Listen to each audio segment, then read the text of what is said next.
Gipsimiz qancha bo'ldi? Bo'ldi, shu. Tak, demak mana suyagingiz faqat kichkina boldir suyagi singan xolos, ha? Tak.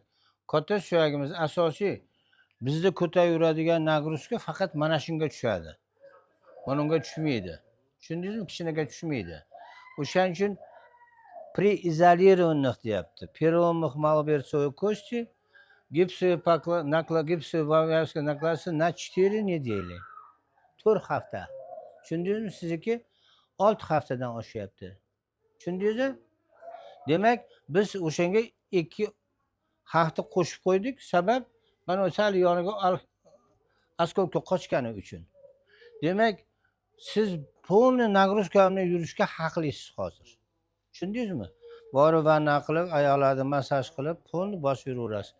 Nagruzka betdamayki, bu kichkina boldirni suyagini faqat haligi xizmati mana pastki ladishkada. Oshiq suyak chiqarib olmaslik uchun xolos. Undan mayergacha hammasi to'qilgan bog'lami bor, uzilmagan sizda mana tekis turibdi. Tushundingizmi? Tashto mana suyakni biz любое время olib, xohlagan joyga ishlatishimiz mumkin. Bu запасной variant Alloh taolo berib qo'yibdi bizga. Bir joyda suyak kamchil bo'lsa, o'shanga olib qo'yib yuborasan deb. Sizniki bityapti mana. Tekis bu tomoni ham bitta hisobda. Tashto bosib yuraverasiz. Ayollarga hozir massaj, hvoyni vannalar yozib beraman. Oyoqni qilib bosib, asta-asta bitta ko'tarasiz, keyin mana shu tizzani ishlatib yuraverasiz. Tushundingizmi? Shu bo'ldi, oyoq uchlarini ishlating. Barmoqlarni. Barmoqlarni ishlating. Ha? Torting tepaga bunday qilib. Tepaga bemalol ko'taryapsiz, pastga tushiring. Vanna qilib massaj yozasiz. Xo'p, shu. Mana shunaqa o'zbeklar qo'rqoqligi yomonda. Kitobda men o'qib berib o'tiribman-ku. Mana при изолированных переломах одной малоберцовой кости deb kichkina boldir suyak. Tushundingizmi?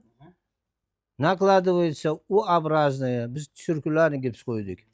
Gipsовая повязка на 4 недели. Tushundingizmi? Bu travmatologiya, ortopediya mana. Qanaqa singan suyak. Shunda shu 4 hafta. Mana ularda endi katta suyak bo'lsa, bunga plastinka qo'yish kerak, shtif qo'yish kerak. Ish ko'p buni. Lekin kichkina suyakda hech narsa qilmaymiz aka. Faqat gips qo'yib berganmiz xolos. Sizlarda shunaqa holat bo'lgan. Tushundingizmi?